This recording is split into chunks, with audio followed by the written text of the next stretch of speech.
ഈ സമ്മേളനം ഉദ്ഘാടനം ചെയ്തുകൊണ്ട് സഖാവ് മീനാക്ഷി മുഖർജി സംസാരിക്കും. അതിനുവേണ്ടി അവരെ ക്ഷണിക്കുകയാണ്. അവരുടെ പ്രസംഗം സിദ്ധാർത്ഥ് ഇവിടെ തർജ്ജമ ചെയ്യും. അവനെയും സ്വാഗതം ചെയ്യുകയാണ്.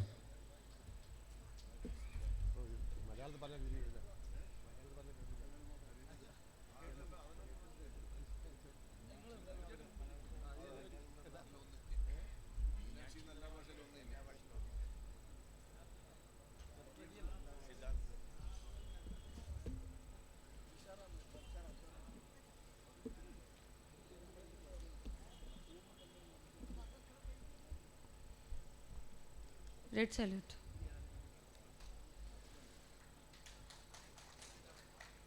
Salute to the red land of the Kerala, Kannur and Chokli. Red salute to the land of struggle. Salute to the land of sacrifice. Salute to the Comrade Maman Basu, Comrade Puspan, and all of you, and also Vadakkam. নমস্কার। আমাদের পশ্চিমবঙ্গ থেকে কিছু ভাইয়েরা এসেছেন, came from West Bengal as migrant labour. They stand in front of you. Red salute. Dear comrades and well-wishers, I am not so much fluent in English. Hope you people will manage it. हम लोगों के लिए comrade Maman Basu party है। हम लोगों के लिए, younger section के लिए कॉमरेड मामन बासु लड़ने का ऊर्जा है। हम लोगों के लिए मामन बासु सिंबल ऑफ सेक्रीफाइस है, symbol of the struggle, symbol of the progress for the betterment, for the world, for the India, for the Kerala, हम सभी के लिए। अलग से ये बात बोलने का ज़रूरत नहीं है, क्योंकि आप लोग अच्छी तरह से जानते हैं, you are all very well known that मामन बासु 29 साल पहले killed by RSS। यही काम है RSS का ऑल ओवर द इंडिया। यही काम है कम्युनल फोर्सेस का ऑल ओवर द इंडिया, कि जो भी प्रोग्रेसिवनेस है, जो भी आइडिया ऑफ सेकुलरिज्म है, आइडिया ऑफ द इंडिया है, they tried to destroyed it, they tried to kill it. That's why comrade Maman Basu वो शहीद हो जाते हैं। But we are the same tradition in struggle and sacrifice, both Kerala. Okay. പ്രിയപ്പെട്ട സഖാക്കളെ, നിങ്ങൾക്ക് എല്ലാവർക്കും ലാൽ സലാം. കേരളത്തിന്റെ ചുവന്നമണ്ണായ ചൊക്ലിയുടെ മണ്ണിൽ എത്തിയിട്ടുള്ള മുഴുവൻ സഖാക്കളെയും ഞാൻ വിപ്ലവാഭിവാദ്യം ആദ്യം ചെയ്യുകയാണ്. ഞങ്ങളെ സംബന്ധിച്ചിടത്തോളം ത്യാഗത്തിന്റെ മറ്റൊരു പര്യായമാണ് സഖാവ് മാമൻ ബാസു. നമ്മുടെ ഈ പരിപാടി പശ്ചിമ ബംഗാളിൽ നിന്നുള്ള നമ്മുടെ അതിഥി തൊഴിലാളികളായിട്ടുള്ള നമ്മുടെ സഖാക്കൾ എത്തിയിട്ടുണ്ട്. അവരെയും ഞാൻ ഈ നമ്മുടെ പ്രസ്ഥാനത്തിന് വേണ്ടി അഭിവാദ്യം ചെയ്യുകയാണ്. ഞങ്ങളെ സംബന്ധിച്ചിടത്തോളം, യുവാക്കളെ സംബന്ധിച്ചിടത്തോളം സഖാവ് മാമൻ ബാസു ഞങ്ങൾക്ക് പാർട്ടിയാണ്. സഖാവ് മാമൻ ബാസു പോരാട്ടത്തിന്റെ, ആവേശത്തിന്റെ, ജീവത്യാഗത്തിന്റെ ഒക്കെ പര്യായമായി മാറിയ ധീരനായിട്ടുള്ള പോരാളിയാണ്. നമ്മുടെ സമൂഹത്തിന്റെ, നാടിന്റെ മുന്നേറ്റത്തിൽ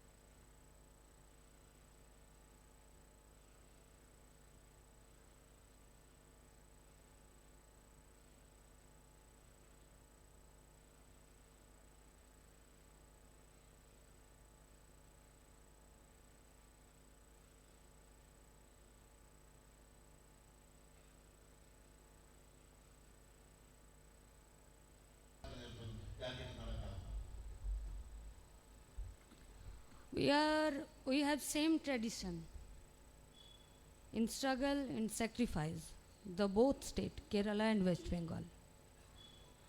जितना डेड बॉडी कॉमरेड लोगों का आपने आपके शोल्डर पर लिया है, उतना ही डेड बॉडी कॉमरेड लोगों का शोल्डर में हम लोग भी लिए हैं, और जितना हम लोग लिए हैं उतना हम लोगों का शोल्डर उतना वाइड हुआ है, उतना मजबूत हुआ है। जितना खून गिरा है इस धरती पर हम लोगों का कॉमरेड का, चाहे वो केरला हो चाहे वो वेस्ट बंगाल हो, वो जो मिट्टी है वो मिट्टी गीला नहीं पड़ा है, वो मिट्टी चट्टान के जैसा मजबूत हुआ है, जिस चट्टान के ऊपर हम लोग हर दिन इस कम्युनल फोर्सेस के खिलाफ, इस फंडामेंटलिस्ट जो फोर्सेस है उसके खिलाफ, चाहे वो आरएसएस हो, चाहे वो तृणमूल कांग्रेस हो, चाहे वो भाजपा हो, इसके खिलाफ हम लोग लड़ रहे हैं। പോരാട്ടത്തിന്റെയും ത്യാഗത്തിന്റെയും കാര്യത്തിൽ കേരളവും പശ്ചിമ ബംഗാളും ഒരേപോലെയാണ്. എത്ര സഖാക്കളെയാണ് ബംഗാളിലായാലും കേരളത്തിലായാലും ഈ വർഗീയവാദികൾ കൊലപ്പെടുത്തിയിട്ടുള്ളത്? അവർ കരുതുന്നത് ഞങ്ങളെ അങ്ങ് ഇല്ലാണ്ടാക്കി കഴിഞ്ഞാൽ നമ്മൾ പുറകോട്ട് പോകുമെന്നാണ് അവർ കരുതുന്നത്. മറിച്ച് എത്ര രക്തം വിറ്റ് വീട് കഴിഞ്ഞാലും നമ്മുടെ നാട്, നമ്മുടെ മണ്ണ് കൂടുതൽ കരുത്തോടുകൂടി ഊർജമായി പശ്ചിമ ബംഗാളിൽ തൃണമൂലിനെയും ബംഗാളിനെയും പോരടിച്ചുകൊണ്ട് മുന്നോട്ട് പോകുന്ന കാഴ്ചയാണ് നമുക്ക് കാണാൻ വേണ്ടി സാധിക്കുന്നത്.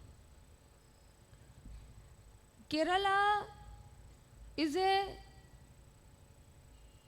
inspired for whole world, whole country nowadays. बस आज ही के दिन से नहीं, in British regime here was a movement, struggle of peasant held there.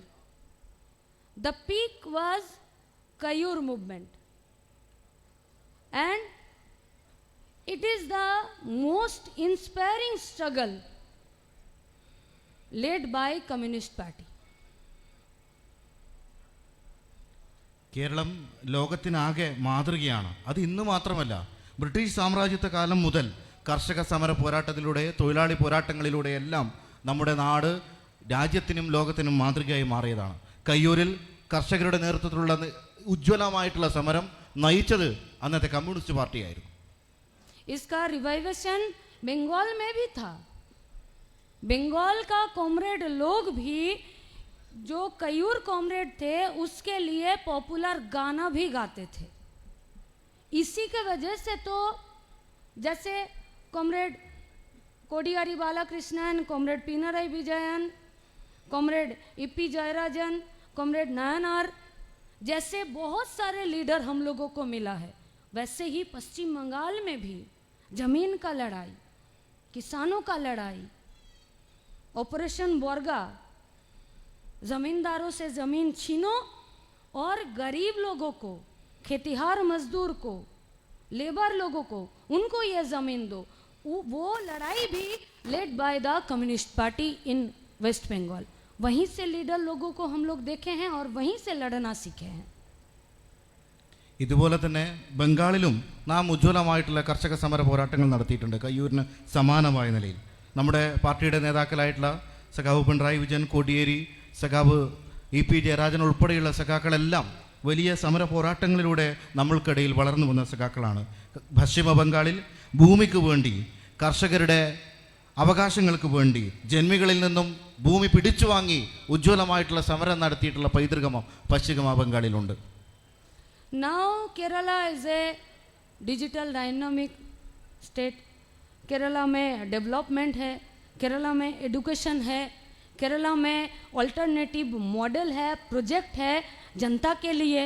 और सिर्फ केरल के नहीं है, पूरा भारतवर्ष को दिखाने के लिए सेकुलरिज्म के रास्ते पर चलते हुआ एक स्टेट है, जो स्टेट अकेला लड़ रहा है.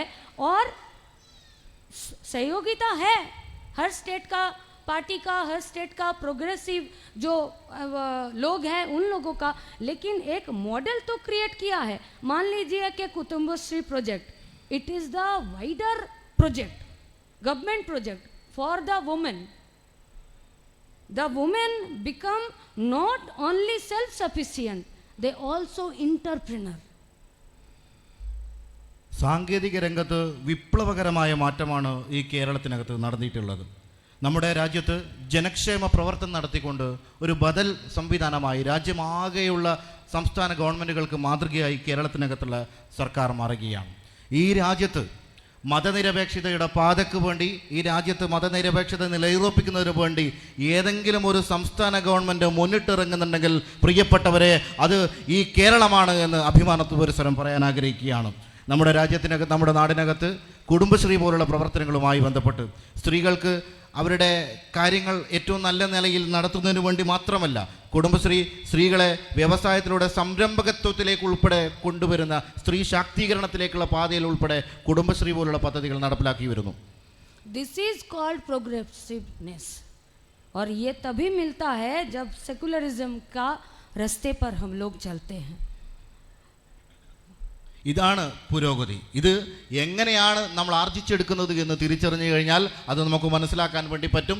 ഈ രാജ്യത്ത് മതനിരപേക്ഷതയുടെ പാതയിലൂടെ നമ്മൾ നടന്നു പോകുന്നുണ്ടെങ്കിൽ മാത്രമേ ഈ രാജ്യത്ത്, നമ്മുടെ നാടിനകത്ത് പുരോഗതി ലഭിക്കുകയുള്ളൂ.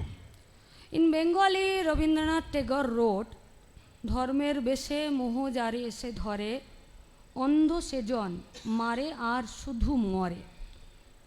Foolishness in the name of religion. Blind he kills and just dies. പശ്ചിമ ബംഗാളിൽ രവീന്ദ്രനാഥ ടാഗോർ പറഞ്ഞിട്ടുണ്ട്, ഇവിടെ മതത്തിൻ്റെ പേരിൽ മനുഷ്യർ തമ്മിലിടിക്കുന്ന നിലയിലേക്ക് കാര്യങ്ങൾ മാറിക്കൊണ്ടിരിക്കുകയാണ്. It is the era of smartphone. We all have smartphone. This is a very easy to delete something, video, file, document from our mobile. It does not take much time. But when we want to download something, video, file, documents, it requires proper network, GB, and also it takes times. Similarly, our society and our cosmopolitan nature of our country is grown up on difficult situation. We all made it success, but some organization sponsored by some political parties, they tried to destroy it. They tried to kill it. Like the data, the video, the document, delete from our mobile. We defend it and we accept the challenge of the communal forces. നമ്മളെല്ലാവരും smart ഫോണിൻ്റെ യുഗത്തിലാണ് ജീവിക്കുന്നത്. വളരെ എളുപ്പത്തിൽ നമുക്ക് വീഡിയോയും ഫയലും എല്ലാം delete ചെയ്യാൻ വേണ്ടി സാധിക്കും. എന്തെങ്കിലും ഒന്ന് ഡൗൺലോഡ് ചെയ്യണമെങ്കിൽ നെറ്റ്വർക്ക് വേണം, GB വേണം, അതുപോലെ തന്നെ കൂടുതൽ സമയം വേണം. നമ്മുടെ ഒരു നഗര കേന്ദ്രീകൃതമായിട്ടുള്ള ഈ രാജ്യത്തിൻ്റെ ഒരു പൊതുസ്ഥിതിയിൽ നമുക്ക് ചില രാഷ്ട്രീയ പാർട്ടികൾ തെറ്റായ സന്ദേശങ്ങൾ ജനങ്ങൾക്കിടയിലേക്ക് പടച്ചു വിട്ടുകൊണ്ട് തെറ്റായ വാർത്തകളും കാര്യങ്ങളുമൊക്കെ പറഞ്ഞുകൊണ്ട് ജനങ്ങളെ തെറ്റിദ്ധരിപ്പിക്കുന്ന രീതിയിലേക്ക് ചില വർഗീയ ശക്തികൾ മാറിക്കൊണ്ടിരിക്കുകയാണ്. This is the fight against the communal forces called RSS, BJP, and some fundamentalist political party like Trinamool Congress in Bengal. We have so many examples that when a country adopts the hard religious line, its result the backwardness of this country. If we see towards Afghanistan, there was a progressive government in past, but when the communal forces of Taliban occupied the government chair, they adopt hard lines of the hard religious line. They imposed hard line over the woman. They destroyed the 1,000 years old Buddha Murti. They telecasted it throughout all over the world. Now, the whole world is looking the condition of the Afghanistan. How they moving backward to backward. ബംഗാളിൽ നമ്മൾ RSSൻ്റെയും BJPയുടെയും വർഗീയ ശക്തികൾക്കെതിരെയും മതമൗലികവാദികളായിട്ടുള്ള RSSകാർക്കെതിരെ പോരടിക്കുമ്പോൾ തന്നെയും തൃണമൂലിൻ്റെ ഗുണ്ടകൾക്കെതിരെയും നമ്മൾ പോരടിച്ചുകൊണ്ട് മുന്നോട്ട് പോയിക്കൊണ്ടേയിരിക്കുകയാണ്. നമ്മുടെ രാജ്യത്തിനകത്ത് തീവ്ര മതവാദം നടപ്പിലാകുമ്പോൾ രാജ്യത്തെ പിറകോട്ട് നയിക്കുന്ന സ്ഥിതിയാണ് നമുക്ക് കാണാൻ വേണ്ടി സാധിക്കുക. അതിന് സമാനമായ നിലയിലാണ് അഫ്ഗാനിസ്ഥാൻ ഒരു കാലത്ത് സ്ത്രീ പുരോഗതിയൊക്കെ നല്ല നിലയിലുണ്ടായിരുന്ന പുരോഗമനപരമായിട്ടുള്ള ആശയങ്ങൾ ഉയർത്തിപ്പിടിക്കുന്ന സർക്കാരും സംവിധാനമൊക്കെ അഫ്ഗാനിസ്ഥാനിലുണ്ടായിരുന്നു. എന്നാൽ ഇന്ന് അഫ്ഗാൻ്റെ സ്ഥിതി എന്താ? താലിബാൻ അഫ്ഗാൻ്റെ ഭരണം പിടിച്ചെടുത്തതോടുകൂടി അഫ്ഗാനിസ്ഥാൻ എന്ന് പറയുന്ന രാജ്യം പിറകോട്ട് പോകുന്ന, ആ രാജ്യത്തെ എല്ലാ പൗരൻ്റെ അവകാശങ്ങളും ഇല്ലായ്മ ചെയ്യുന്ന നിലയിലേക്ക് അവിടെയുള്ള താലിബാൻ ഭരണം ആ രാജ്യത്തെ പിറകോട്ടടിപ്പിക്കുകയാണ്. If we see the two countries, India and Pakistan, they started their journey after freedom 1947. Pakistan adopt the line of religious, and India adopt the line started run with secularism and progressiveness. They focused on steel and iron with the help of the communist country named Soviet Russia. We established Raurkela, Vilai, etc. The India, which the country, they import the milk from other country. After freedom, the India export the milk to the other country. India becomes self-reliant in agriculture. India established ISRO, and now India became a power of the space science, in the space science. Indians are in the Google, Microsoft, and many cases Indians are dominating many other organizations. Indian nurses surveying whole world, and they praised by those countries. Can we think all these things? Can we imagine all these things about Pakistan? So the progressiveness and the secularism, it is the backbone of the development of India.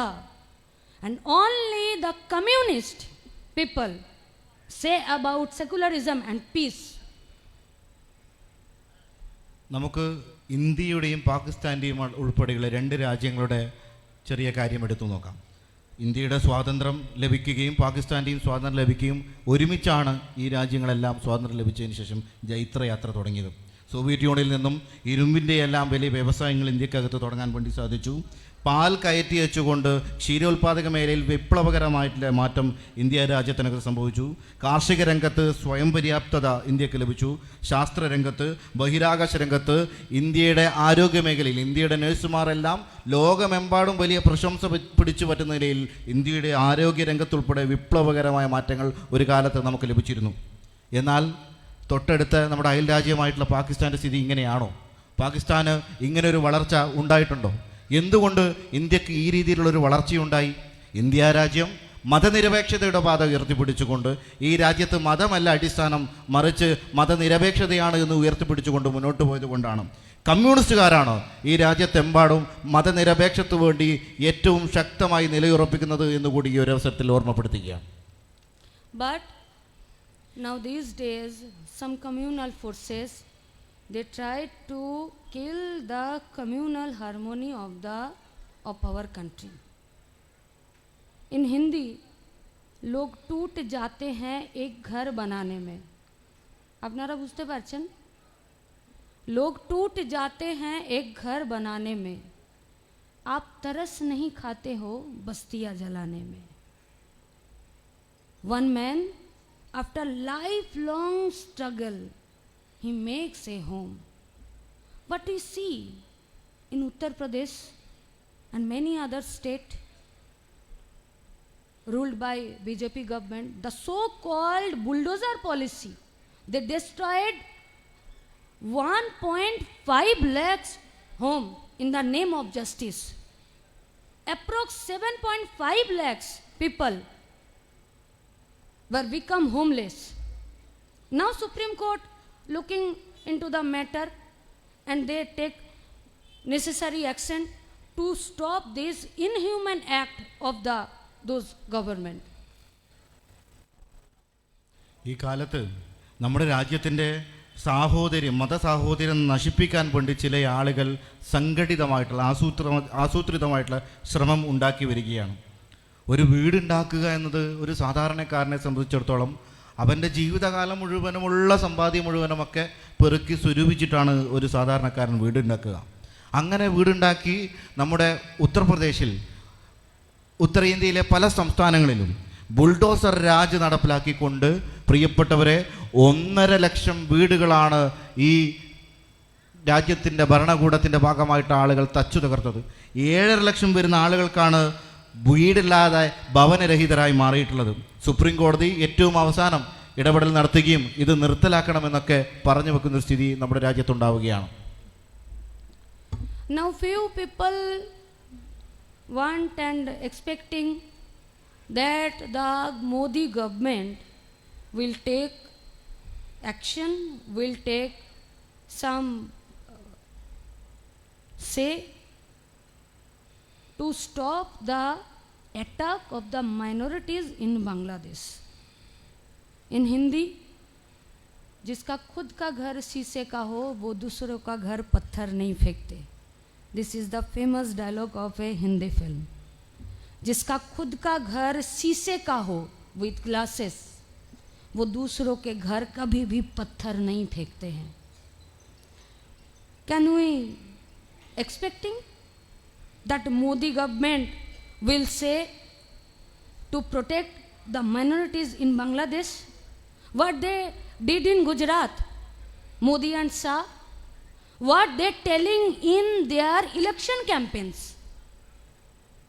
Nowadays in Jharkhand election they says बटोगे तो कटोगे. They says जो राम नहीं कहेगा वो हराम ज़्यादा कहलाएगा. This is their language. They wanted to divide the people in the name of dress, in the name of language, in the name of food habits. This is the action, this is the path, this is the way to divide the people of RSS and BJP. പശ്ചിമ ബംഗാളിൽ ന്യൂനപക്ഷങ്ങൾക്ക് നേരെ നടക്കുന്ന ആക്രമണത്തിൽ മോദി സർക്കാർ നടപടിയെടുക്കുമെന്നാണ് പല ആളുകളും കരുതുന്നത്. പശ്ചിമ ബംഗാളിലെ ബംഗാളി സിനിമകളിൽ ഒരു പ്രശസ്തമായിട്ടുള്ള വാചകമുണ്ട്: സാധാരണക്കാരുടെ വീടുകൾ കല്ലെറിയപ്പെടുക തന്നെ ചെയ്യും, പക്ഷേ മണിമാളികകളായിട്ടുള്ള വലിയ പണക്കാരുടെ വീടുകളിൽ ഒന്നും ചെയ്യാൻ വേണ്ടി അവർ തയ്യാറായി മുന്നോട്ട് വരില്ല. ജാർഖണ്ഡിൽ തിരഞ്ഞെടുപ്പ് നടക്കുമ്പോൾ രാമൻ്റെ ആളുകൾക്ക് വോട്ട് ചെയ്താൽ മാത്രമേ ഈ നാടിനകത്ത് സമാധാനമുണ്ടാകൂ എന്ന നിലയിലാണ് സംഘപരിവാരത്തിൻ്റെ നേതൃത്വത്തിലുള്ള ആളുകൾ പറയുന്നത്. ഈ രാജ്യത്ത് ഭക്ഷണക്രമത്തിൻ്റെ പേരിൽ ഈ മനുഷ്യരെ വിഭജിക്കാൻ വേണ്ടിയിട്ടുള്ള ഏറ്റവും ആസൂത്രിതമായിട്ടുള്ള ശ്രമം നടപ്പിലാക്കി വരികയാണ്. They know very well that unless and until the foolish religion issue will survive, the issues unemployment, the issues price hike, the issues are remain high. In capitalist outlook, the government giving the water in these communal plants in the whole country. We defend it, we fight for employment, we fight for roti kapda makan. We have to finish the communal forces. We have to finish it with the issue of the weapon of unity, of the issue of price hike, of the issue of education, of the issue of the employment. And we all हम लोग जानते हैं कि हम लोग ये कर सकेंगे. തൊഴിലില്ലായ്മക്കും പണപ്പെരുപ്പത്തിനും സ്ത്രീകളുടെ അവകാശത്തിനും വിദ്യാഭ്യാസം ഉൾപ്പെടെയുള്ള എല്ലാ മേഖലകളിലെ അവകാശങ്ങൾക്ക് വേണ്ടി നാം ഏറ്റവും കൃത്യമായിട്ടുള്ള പോരാട്ടം നടത്തേണ്ടതായിട്ടുണ്ട്. വർഗീയ ശക്തികൾക്കെതിരെയുള്ള പോരാട്ടം, തൊഴിലില്ലായ്മയ്ക്കും പണപ്പെരുപ്പത്തിനും സ്ത്രീകളുടെ അവകാശത്തിനും വിദ്യാഭ്യാസത്തിനും നല്ല ഭക്ഷണത്തിനും നല്ല വസ്ത്രത്തിനുമെതിരെയുള്ള, വസ്ത്രം കിട്ടുവാൻ വേണ്ടിയിട്ടുള്ള സാധാരണക്കാരൻ്റെ അവകാശത്തിന് വേണ്ടിയിട്ടുള്ള പോരാട്ടം കൂടിയാണ്. लेकिन हम लोगों को केयरफुल रहना पड़ेगा, बहुत ही. I heard Ho Chi Minh expelled a Politburo member from the Communist Party of Vietnam. Simple, because he entered in a Buddhist temple with shoes on. So we accept religion or not, but Communist Party not given the right to anybody to insult any religion. We very much careful. Nowadays ये लड़ाई भी और एक लड़ाई है, पश्चिम बंगाल में तो है ही, उत्तर प्रदेश और नॉर्थ का जो स्टेट है वहाँ पर भी है, और पश्चिम बंगाल में भी है. ഒരു കാര്യം നാം ശ്രദ്ധിക്കേണ്ടതായിട്ടുണ്ട്. മഹാനായിട്ടുള്ള ഹോച്ചിമിൻ വിയറ്റ്നാമിൽ അവിടെയുള്ള പാർട്ടിയുടെ പൊളിറ്റ് ബ്യൂറോ അംഗത്തെ പൊളിറ്റ് ബ്യൂറോയിൽ നിന്ന് തന്നെ പുറത്താക്കിയുണ്ടായി. എന്താണ് കാര്യം? ബുദ്ധിസ്റ്റ് ക്ഷേത്രത്തിനകത്ത് ആ പൊളിറ്റ് ബ്യൂറോ അംഗം ചെരുപ്പിട്ടുകൊണ്ട്, ഷൂസ് ഇട്ടുകൊണ്ട് അകത്തേക്ക് പ്രവേശിച്ചതുകൊണ്ടാണ്. നമ്മൾ വളരെ ജാഗ്രതയോടുകൂടി ശ്രദ്ധിക്കേണ്ട ഒരു കാര്യം, മതവിശ്വാസത്തെ തള്ളിപ്പറയുന്നത് നമ്മുടെ ആശയമല്ല. നമ്മൾ മതവിശ്വാസത്തെ തള്ളിപ്പറയുകയല്ല വേണ്ടത്, അവരുടെ അവകാശങ്ങൾക്ക് വേണ്ടി അത് സംരക്ഷിക്കുന്നതിന് വേണ്ടിയുള്ള ഇടപെടൽ കൂടി നാം നടത്തേണ്ടതായിട്ടുണ്ട്. पश्चिम बंगाल में ये लड़ाई आसान नहीं है, नॉट इजी एज सो. वहाँ पर 3 टायर में ये लड़ाई लड़ा जा रहा है. फर्स्ट अगेंस्ट बीजेपी और RSS, second TMC, third police and the administration. Nowadays conduct the panchayat election in West Bengal. वो लोग नॉमिनेशन करने नहीं दिया, वो लोग नॉमिनेशन जोर करके, डरा के, धमका के विड्रॉ किया गया.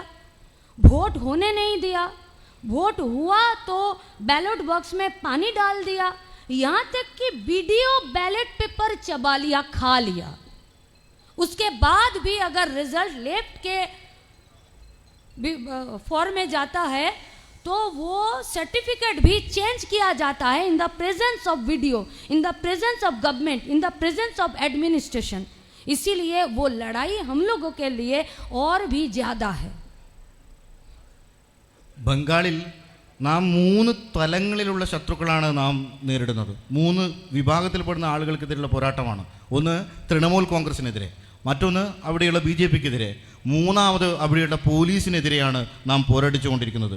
പഞ്ചായത്ത് തിരഞ്ഞെടുപ്പ് അട്ടിമറിക്കാൻ വേണ്ടിയുള്ള എല്ലാവിധത്തിലുള്ള ശ്രമങ്ങളും അവിടെയുള്ള ഭരണവർഗം തൃണമൂലിൻ്റെയും BJPയുടെയും സഹായത്തോടു കൂടി നടപ്പിലാക്കുകയാണ്. ബാലറ്റിൽ വെള്ളമൊഴിച്ചുകൊണ്ട്, അവിടെ ഇടതുപക്ഷം എങ്ങാനും ജയിക്കാൻ വേണ്ടി പോവുകയാണ് എന്ന തലം വരുമ്പോൾ അവിടെയുള്ള രേഖകളെല്ലാം നശിപ്പിച്ചുകൊണ്ട് ബാലറ്റ് പെട്ടിയിലുള്ള പേപ്പർ ഉൾപ്പെടെ വായിലിടുന്ന സ്ഥിതി വരെ അവിടെയുള്ള ഉദ്യോഗസ്ഥന്മാർ നടപ്പിലാക്കിയിട്ടുണ്ട് എന്നാണ് ഇവിടെ സൂചിപ്പിക്കുന്നത്. और ये लड़ाई ऐसे नहीं लड़ा जा रहा है. कॉमरेड राजीवुल बर्धमान शहीद हो गया, मार दिया गया उसको. रिंटू शेख मार दिया गया. हर इलेक्शन में they killed our comrade by TMC goons, और वो देख रेख होता है पुलिस का. आप कहाँ जाओगे, किसके पास लड़ोगे, किसके पास आप FIR दर्ज करोगे? ये लड़ाई चल रहा है. कॉमरेड मोहिदुल इस्लाम मिद्दा नौकरी के मांग पर, रोजगार के मांग पर हम लोग नवानो अभियान किए. 2021 में हम लोग बड़ा रैली करके गए. 16 पुलिस मिलकर एक तो कॉमरेड को पीटा अकेले में. After 2 days comrade died. Comrade Anis Khan Trinamool का करप्शन के खिलाफ, पुलिस एडमिनिस्ट्रेशन के करप्शन के खिलाफ लड़ाई लड़ा, तो पुलिस थाना से चलकर जाता है पुलिस जीप में और उसका घर में जाता है पूछताछ के लिए, और छत से उसको ढकेल के फेंकता है और वो मर जाता है. लेकिन उसको, वो जब मर जाता है तो उसको उठाकर हॉस्पिटल नहीं ले जाता है, वो जीप स्टार्ट करता है और निकल कर थाना चल जाता है. Comrade Sudipto Gupta SFI leader, younger comrade, election के मांग पर, कॉलेजों में इलेक्शन चाहिए इसके मांग पर रैली किया. पुलिस उसको उठाया, बस में चढ़ाया और उसका ऐसे माथा, उसका सर फोड़ दिया कि वो भी मर गए. पश्चिम बंगाल में लड़ाई जारी है against corruption, against generalisation of the corruption, against generalisation of the crime. Against generalisation of the गुंडागर्दी, इस सब के खिलाफ लड़ाई चल रहा है। और इस लड़ाई में हर दिन पश्चिम बंगाल में यंगर कॉमरेड हो, ओल्ड एज कॉमरेड हो, पार्टी का कॉमरेड हो, मास ऑर्गेनाइजेशन का कॉमरेड हो, हर दिन उसको केस दिया जाता है, उसको पीटा जाता है, उसको जेल के अंदर डाला जाता है, उसका मर्डर किया जाता है। They give to TMC penalty because वो सीपीआईएम करता है। उसको घर छोड़ना पड़ेगा क्योंकि वो सीपीआईएम करता है। उसको कान पकड़ के उठक बैठक करना पड़ेगा, क्यों? क्योंकि वो सीपीआईएम करता है। डेमोक्रेटिक सिचुएशन नहीं है पश्चिम बंगाल में। പശ്ചിമ ബംഗാളിൽ നമ്മുടെ സഖാക്കൾ ഏറ്റവും ഉജ്ജ്വലമായിട്ടുള്ള പോരാട്ടമാണ് അവിടെ നടത്തുന്നത്. രാജീവുൽ, ബർദ്ധമാൻ, റിൻഡു ഉൾപ്പെടെയുള്ള നിരവധി രക്തസാക്ഷികളാണ് അവിടെ രക്തസാക്ഷിയായിട്ടുള്ളത്. തൃണമൂൽ കോൺഗ്രസിൻ്റെ ഗുണ്ടകളാണ് ഇവരെയെല്ലാം കൊലപ്പെടുത്തിയിട്ടുള്ളത്. തെരഞ്ഞെടുപ്പിൻ്റെ വേളയിലാണ് ഇവർ കൊല ചെയ്യപ്പെടുന്നത്. പോലീസ് FIR ഇടാനോ കേസെടുക്കാനോ വ്യക്തമായിട്ടുള്ള തെളിവുകൾ നൽകിക്കൊണ്ട് കുറ്റവിചാരണ നടത്താനോ പോലീസ് മുന്നോട്ട് വരുന്നില്ല. സഖാവ് മൊയ്തുൽ ഇസ്ലാം ജോലിക്ക് വേണ്ടി സമരം ചെയ്തതിൻ്റെ ഭാഗമായി 16 പോലീസുകാർ ഒന്നിച്ചു ചേർന്ന് മർദ്ദിച്ചാണ് പോലീസ് സ്റ്റേഷൻ ലോക്കപ്പിലിട്ടുകൊണ്ട് സഖാവ് മൊയ്തുൽ ഇസ്ലാം മരിക്കുന്നത്. ആനിസ് ഖാൻ തൃണമൂലിൻ്റെ അഴിമതിക്കെതിരെ ശബ്ദമുയർത്തതിൻ്റെ ഭാഗമായി സഖാവ് ആനിസ് ഖാൻ എന്ന് പറയുന്ന സഖാവിനെ കൊല ചെയ്യാൻ വേണ്ടി അവിടെയുള്ള വർദ്ധിത ഭരണകൂടം മുന്നോട്ട് വരികയാണ്. സഖാവ് ആനിസ് ഖാൻ വീട്ടിൽ കിടന്നിറങ്ങുമ്പോൾ സമരത്തിൻ്റെ എല്ലാം ഭാഗമായി വലിയ മാർച്ചും കാര്യങ്ങളൊക്കെ കഴിഞ്ഞ് വൈകിട്ട് വീട്ടിൽ കിടന്നിറങ്ങുമ്പോഴാണ് ആനിസ് ഖാൻ്റെ വീട്ടിൽ ജീപ്പിൽ ഒരു സംഘം പോലീസുകാർ വരികയും വീട്ടിൽ വെച്ച് അദ്ദേഹത്തെ അതിക്രൂരമായി മർദ്ദിക്കുകയും അദ്ദേഹത്തിൻ്റെ ജീവൻ തന്നെ അപഹരിക്കപ്പെടുന്ന സ്ഥിതി ഉണ്ടാകുന്നത്. പിന്നീട് അദ്ദേഹത്തെ റോഡിൽ ഉപേക്ഷിച്ചുകൊണ്ട് ആശുപത്രിയിലേക്ക് പോലും കൊണ്ടുപോകാൻ വേണ്ടി സഖാവ് ആനിസ് ഖാനെ ആശുപത്രിയിലേക്ക് കൊണ്ടുപോകാൻ പോലും അവിടെയുള്ള പോലീസുകാർ തയ്യാറായിട്ടില്ല. SFI നേതാവായിട്ടുള്ള സുദീപ് ഗുപ്ത അവിടെയുള്ള കോളേജ് തെരഞ്ഞെടുപ്പിൽ SFIയുടെ ഉജ്ജ്വലമായിട്ടുള്ള സ്ഥാനാർത്ഥികൾക്ക് വേണ്ടി പ്രചരണത്തിനിറങ്ങിയതിൻ്റെ ഭാഗമായിട്ടാണ് ആ ബംഗാളിലെ പോലീസുകാർ സഖാവ് സുദീപ് ഗുപ്തയെ കൊലപ്പെടുത്തുന്നത്. പശ്ചിമ ബംഗാളിൽ അഴിമതിയെ സാമാന്യവൽക്കരിക്കുന്ന എല്ലാ തെറ്റായ അനീതിക്കെതിരെയും ഏറ്റവും ശക്തമായി നിലയുറപ്പിക്കുന്നത് അവിടെ CPIM, communist party of India, Marxist മാത്രമാണ്. तो फिर democracy not for the youth, democracy not for the voter, democracy not for the women, democracy not for the worker and also migrant labour. तो फिर किसके लिए डेमोक्रेसी है पश्चिम बंगाल में? मोहन भागवत के लिए है, RSS के लिए है. They declare that after 2011 they are established democracy. Why? क्यों? क्योंकि RSS का शाखा वहाँ पर बढ़ता जा रहा है, RSS का कामकाज वहाँ पर बढ़ता जा रहा है. तो फिर डेमोक्रेसी ना तो स्टूडेंट के लिए है, ना तो वर्कर के लिए है, ना तो वोटर के लिए है, ना तो यूथ के लिए है. डेमोक्रेसी अगर पश्चिम बंगाल में किसी के लिए है वो है RSS के लिए है, वो है BJP के लिए, वो है रिएक्शनरी फोर्स और कम्युनल फोर्सेस के लिए. പശ്ചിമ ബംഗാളിൽ ജനാധിപത്യം ഇല്ല. വോട്ടർമാർക്ക് ജനാധിപത്യമില്ല, യുവാക്കൾക്ക് ജനാധിപത്യമില്ല, സ്ത്രീകൾക്ക് ജനാധിപത്യമില്ല, അതിഥി തൊഴിലാളികൾക്കും ജനാധിപത്യമില്ല. മറിച്ച് ആർക്കാണ് അവിടെ ജനാധിപത്യത്തിൻ്റെ എല്ലാ അവകാശങ്ങളും ഉപയോഗപ്പെടുത്താൻ വേണ്ടി പറ്റുന്നത്? പശ്ചിമ ബംഗാളിൽ ജനാധിപത്യത്തിൻ്റെ മുഴുവനും അവകാശങ്ങളും ഉപയോഗപ്പെടുത്തുന്നത് RSSകാരനായിട്ടുള്ള മോഹൻ ഭാഗവതിനാണ്. ശാഖ നടത്തുന്നതിന് വേണ്ടി എല്ലാ സഹായവും ചെയ്തു കൊടുത്തുകൊണ്ട് ജനാധിപത്യത്തിൻ്റെ ഏറ്റവും തെറ്റായ കാര്യങ്ങൾ വർഗീയവാദികൾക്ക് കൊണ്ടുകൊടുക്കുന്ന നിലയിലേക്ക് തൃണമൂലിൻ്റെ നേതൃത്വത്തിലുള്ള ഭരണം മാറിക്കൊണ്ടിരിക്കുകയാണ്. हम लोग जानते हैं कि ये लड़ाई आसान नहीं है. एनआरजी का issue again Mohan Bhagwat told that NRC का इशू ममता बनर्जी जो भी डिसीजन लेगा, जो भी वो काम करेगा, उसके लिए उसका सहमति है. एनआरजी का इशू ये एक सरकारी हॉस्पिटल के अंदर एक ऑन ड्यूटी डॉक्टर को रेप किया जाता है, मर्डर किया जाता है. in 9th August, which the day, उस दिन कॉमरेड बुद्धदेव भट्टाचार्य को हम लोग आखिरी सम्मान जना रहे थे। हम लोग गए आरजी कर में, SFI DYFI। इससे पहले भी हुआ है कि पश्चिम बंगाल में अगर रेप का घटना घटता है, अगर कोई क्राइम का घटना घटता है, तो तृणमूल और तृणमूल का पुलिस मिलकर उसको दबा देता है। हम लोग उसका घर के साथ बात करने चाहा तो पुलिस हम लोगों को बात करने नहीं दिया। उसके बाद हम लोग बाउंड हो गया, हम लोग मजबूर हो गए कि हम लोग वो stop the mortuary van of the dead body. उसके बाद जनता को पता चला, हाँ ये बात सच है कि लोग डर रहे हैं ममता के एट्रोसिटी से, लोग डर रहे हैं ममता का पुलिस से, लोग डर रहे हैं ममता का एडमिनिस्ट्रेशन से। लेकिन ये बात भी पश्चिम बंगाल में लेफ्ट का लड़ाई के बाद आया है कि 9 तारीख का घटना जब होता है तो वो गाड़ी रोक देता है SFI DYFI and the comrade of the left. और 9 तारीख के बाद 14 तारीख का रात को पश्चिम बंगाल का हर रास्ता occupied by women citizen of the Paschim Bengal.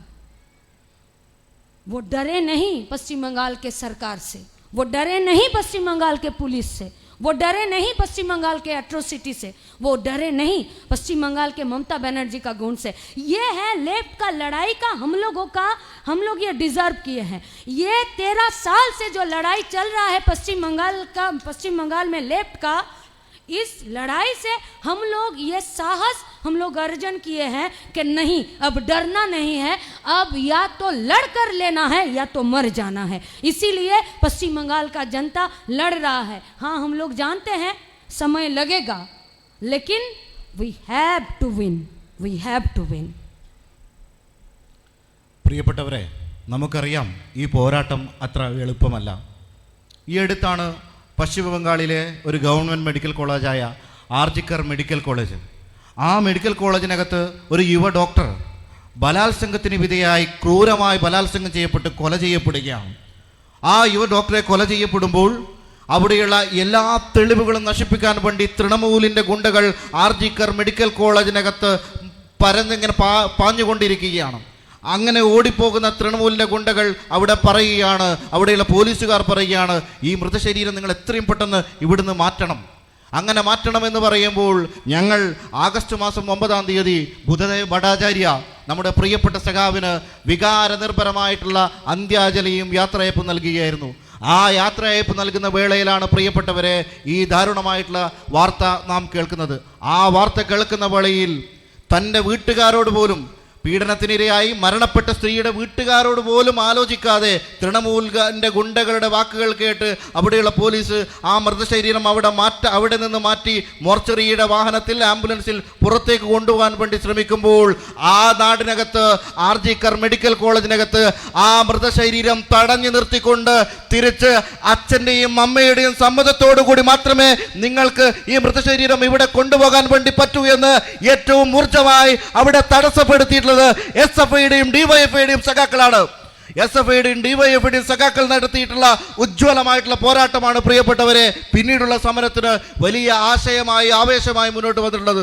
ഇന്ത്യയുടെ സ്വാതന്ത്ര്യദിനത്തിൻ്റെ പുലരിയിൽ ആഗസ്റ്റ് മാസം 14-ാം തീയതി രാത്രി ബംഗാളിൻ്റെ തെരുവീതികളിൽ അമ്മമാർ, സ്ത്രീകൾ, കുഞ്ഞുങ്ങൾ, ഡോക്ടർമാർ, നാടിൻ്റെ നാനാവിധത്തിലെ ആളുകൾ ഭയരഹിതരായി ആ നാടിനകത്ത് മമതാ ബാനർജിയുടെ തൃണമൂലിൻ്റെ സർക്കാരിനെതിരെ ഏറ്റവും ശക്തമായി, നിർഭയരായി അവർ സമരത്തിന് ബംഗാളിൻ്റെ തെരുവീതികളെ ഏറ്റവും ശക്തമായ നിലയിൽ നിലയുറപ്പിച്ചു. This is not a simple case of brutally rape and murder.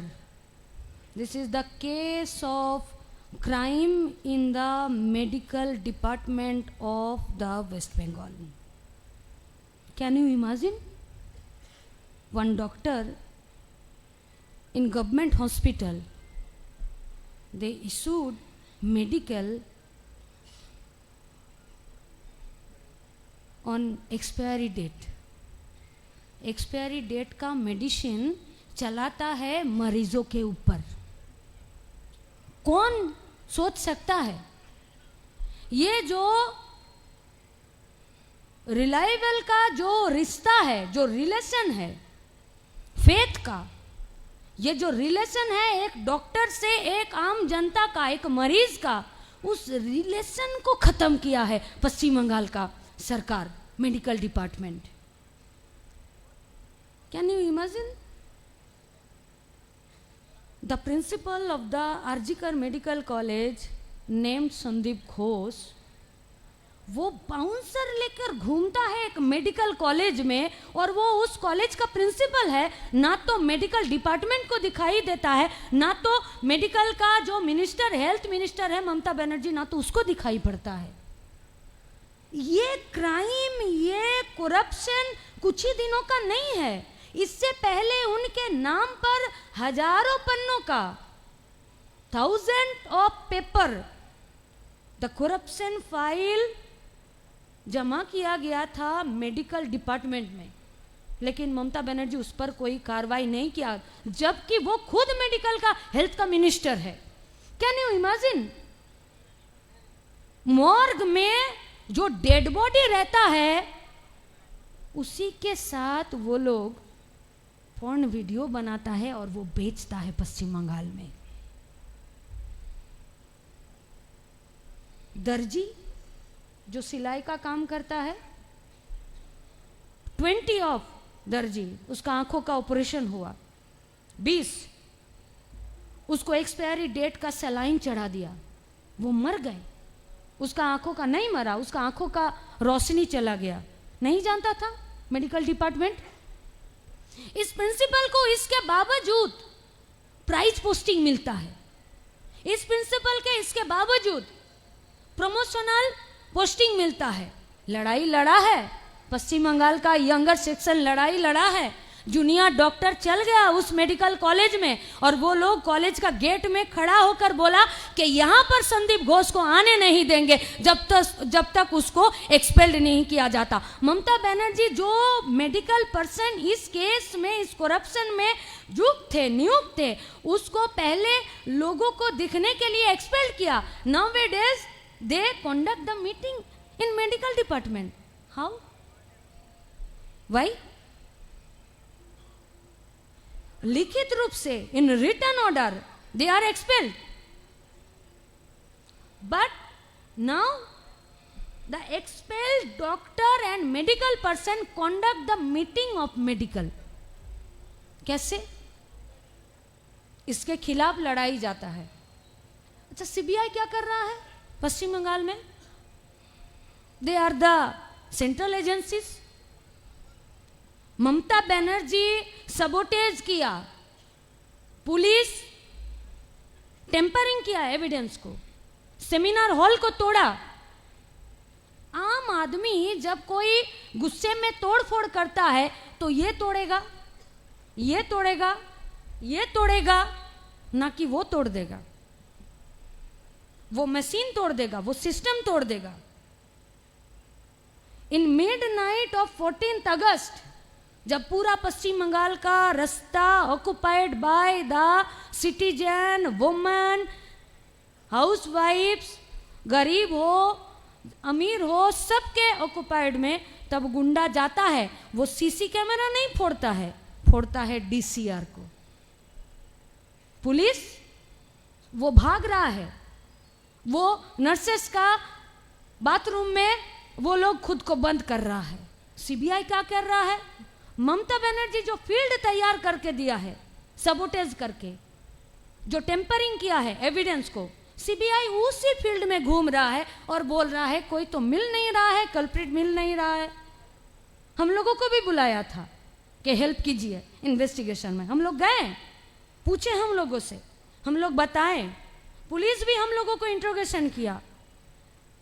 हजारों के नहीं तो 100 के तादाद पर पूरा पश्चिम बंगाल का भर से एसएफआई, डीवाईएफआई को तो छोड़ दीजिए, उन लोगों को तो नोटिस भेजा। जो लोग फील्ड में फुटबॉल खेलने जाता है और देखने जाता है, आप क्यों फुटबॉल गैलरी में जाओगे खेल देखने के लिए, इसके लिए भी नोटिस भेजा।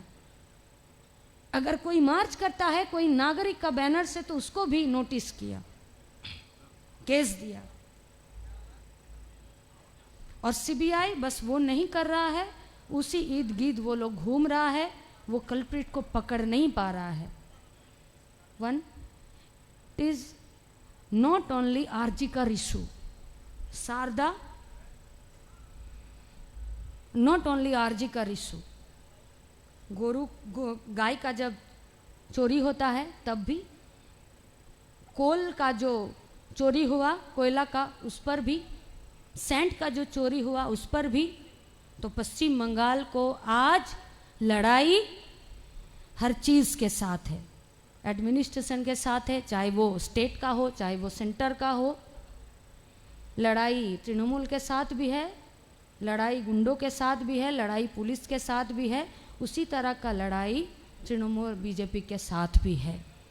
लेकिन आज पश्चिम बंगाल में नए सिरे से लेफ्ट का रिसर्जन हो रहा है। आज लेफ्ट का जो रोल था आरजी का इशू में, इस लड़ाई में, इस स्ट्रगल में, आज पूरा का पूरा पश्चिम बंगाल उठ कर आया है रास्ते पर। और इसी वजह से हम यहाँ हम लोगों का बात बोलने से पहले कुछ सीखने के लिए आए थे। और यहाँ कन्नूर से, the red land of the Kannur, the land of sacrifice, the land of struggle, यहाँ से हम लोग सीख कर जाएंगे। और पश्चिम बंगाल में जो लड़ाई चल रहा है कम्युनल फोर्सेस के साथ, तृणमूल कांग्रेस के साथ, unholy nexus of Mamata Banerjee and BJP, उसके खिलाफ भी ये जो लड़ाई है, उस लड़ाई में और भी ऊर्जा आएगा और वो लड़ाई और भी सामने का दिन आएगा। Sorry, I am not deliver my speech in English because my education is regional language in government school. Thank you. Lal Salam, Comrade Maman Basu, Lal Salam Kannur, Lal Salam Chokli. പശ്ചിമ ബംഗാളിൽ ആരോഗ്യരംഗത്ത് വലിയ അനാസ്ഥയാണ് ഉണ്ടാകുന്നത്. നമുക്കറിയാം, കാലാവധി കഴിഞ്ഞ മരുന്നുകളാണ് പശ്ചിമ ബംഗാളിനകത്ത് അവിടെ കൊടുക്കുന്നത്. ബംഗാളിനകത്ത് നമുക്കറിയാം, അവർ കണ്ണിൻ്റെ ഒരു ഓപ്പറേഷൻ നടത്തിയതിൻ്റെ ഭാഗമായി 20 ആളുകളാണ് മരിക്കുന്നത്. എങ്ങനെയാണ് മരിക്കുന്നത്? കണ്ണിനകത്ത് ഈ സലൈൻ എന്ന് പറയുന്ന കാലാവധി കഴിഞ്ഞ മരുന്ന് ഉറ്റിച്ചതിൻ്റെ ഭാഗമായി 20 പേർ മരിക്കുന്ന ഒരു സ്ഥിതി ഉണ്ടാകുന്നു.